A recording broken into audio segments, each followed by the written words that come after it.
Qué hermoso escuchar esos inicios de la iglesia, tiempos que fueron difíciles, pero que había una convicción de corazón sobre lo que habían recibido, ese anuncio que habían experimentado a través del testimonio de los apóstoles y que por supuesto les movía a ir compartiéndolo uno con otro.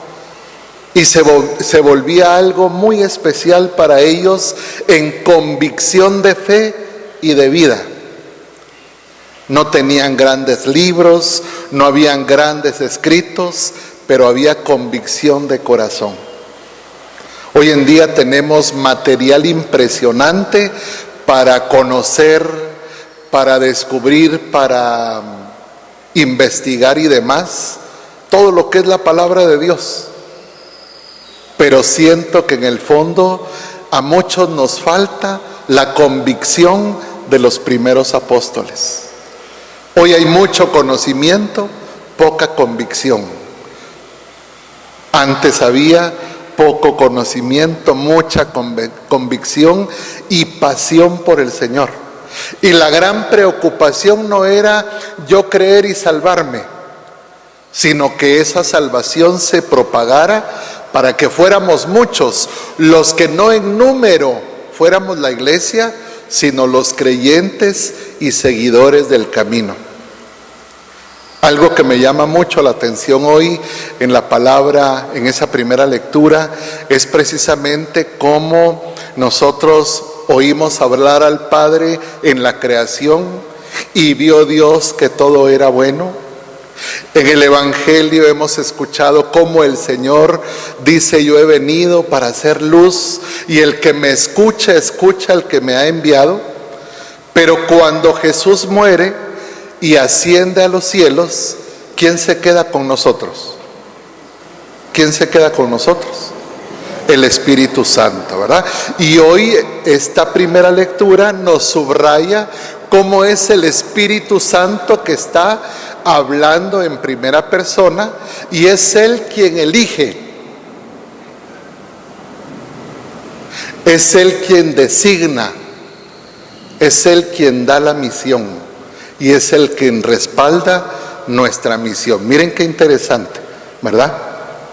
Ese llamado que la iglesia nos hace, esa invitación que el Señor nos hace, ya no es solo obra del Padre, ya no es solo la voz de Cristo, sino más profundamente es la voz del Espíritu Santo, que es la voz de la chispa de la vida, que es la voz que genera esa convicción de movimiento y la valentía de lo que tenga que hacer por el Señor. Dejarlo todo, asumirlo todo y por supuesto la palabra clave, en obediencia al Espíritu Santo. En obediencia al Espíritu Santo. Lo que estoy viviendo, lo que estoy pasando, que el Espíritu Santo me ilumine para poder tomar decisiones, para poder tener la fortaleza para soportar este momento difícil, que el Espíritu Santo me ayude a mantenerme fiel al Señor y a su llamado, etcétera, etcétera. Porque al final lo dirá Jesús, no son mis palabras, es la palabra del Padre que procura todo el bien para sus hijos y que por supuesto nos quiere a nosotros junto a Él. Y por eso yo he venido para hacer la luz en medio de sus oscuridades, decía hoy el Señor. Pero qué difícil es escuchar al Espíritu Santo. ¿Qué tanto le creemos al Espíritu Santo? Porque es desafiante, porque de repente nos pone en situaciones que no entendemos plenamente. Peor aún, que no queremos, simple y sencillamente no queremos. Y doblegarse a la voluntad de Dios en el desafío que hace el Espíritu Santo, peor aún. Sin embargo, hay que aprender a ser dóciles al Espíritu.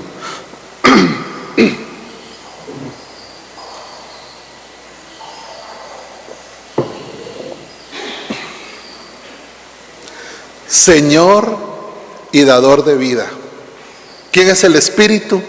Señor y dador de vida, que procede del Padre antes de todos los siglos, y que es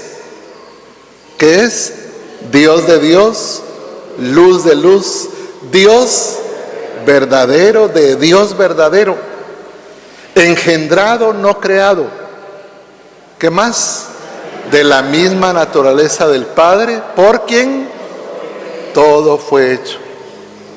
100 puntos para la catequesis de hoy, ¿verdad? Se sabe en el credo, ¿verdad? Ahí está la verdad. ¿Quién debe guiar nuestro caminar? El Espíritu Santo. ¿A quién debemos pedir esa luz? No para entender los planes de Dios, sino para aceptarlos. Al Espíritu Santo. ¿Quién nos envía? No voy a decir quién nos manda. ¿Quién nos envía? El Espíritu Santo. ¿Quién nos elige?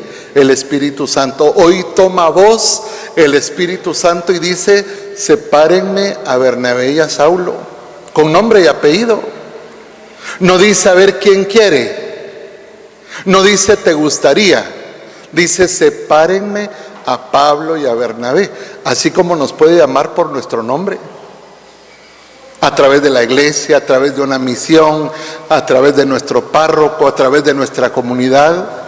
Te quiero conmigo. ¿Estaban preparados? No. Pero miren ustedes, cuando uno va en nombre del Espíritu Santo, el Señor hace maravillas, ¿verdad? Cuando uno va respaldado por el Espíritu Santo, lo que sea, y uno se queda sorprendido de lo que es capaz en el nombre de Dios. Por mis fuerzas, nada. Pero cuando el envío lo hace el Espíritu respalda, y nosotros tenemos que creerle al Espíritu Santo. Por eso hoy es importante pedir esa gracia para poder asumir lo que el Espíritu Santo quiere hacer en nuestra vida. Señor y dador de vida. ¿Qué quiere el Espíritu Santo? Darnos vida, donde nos posicione, donde nos posicione. Estás en la iglesia, estás en tu comunidad, estás en tu familia, donde te posicione, fructifica, haz lo tuyo. De repente con muy buena posición, o de repente desde abajo. ¿Dónde nos quiere el Señor? ¿Arriba o abajo? Abajo por todo lo alto, ¿verdad? Desde abajo por todo lo alto. Es que hay quienes nos encanta estar por arriba, ¿a ustedes? Y si nos botan la posición, nos mataron, ¿va? Ahí sí, ya no juego, Padre. O sea, esa no es mi posición. Tu posición es la que el Espíritu Santo te designa. Y a veces estamos arriba y a veces estamos abajo. A veces brillamos y a veces estamos en oscuridad. Pero bendito el Espíritu Santo que me tiene en posición para ser instrumento suyo. Porque lo importante no es la posición, lo importante es la posesión del reino que hago en mi corazón. Porque si no hay posesión del reino, me preocupa la posición. Porque soy más de la carne que del Espíritu. Y la carne, ¿qué nos dice? Bien encopetado, ¿verdad? Bien alzado, bien vestido por todo lo alto, ¿verdad? Y hemos visto gente por todo lo alto derrumbada. Y gente que pasó toda su vida ahí y sigue ahí. Porque supo posicionarse donde el Espíritu lo puso. Que seamos instrumentos de vida donde quiera que estemos. Que seamos propiciadores de salvación para todas las almas, que al final eso es lo más importante. No quién es más en la iglesia, sino quién hace más por el Señor en la iglesia. Las posiciones ya están ocupadas, no se hagan bolas. ¿Sí? Ya no hay lugar para otro. Pero para los obreros del Señor hay mucho espacio. Ahí nos necesita el Señor, siendo obreros de esa mies que es mucha. Y que por supuesto nosotros podemos ser instrumentos de salvación, ¿verdad? Es más fácil que de repente se destrone alguien de arriba a que alguien se caiga del suelo, ¿verdad? Nadie se cae del suelo. Pidámosle al Señor que nos ayude, como dicen los patojos hoy en día, a ubicarnos ustedes, a ubicarnos. ¿Dónde me quiere el Señor? Ubicado, ubicado. Ahí donde puedo hacer muchísimo por el bien de Dios, de la iglesia y sobre todo de las almas, ¿verdad? Gloria al Padre, al Hijo y al Espíritu Santo.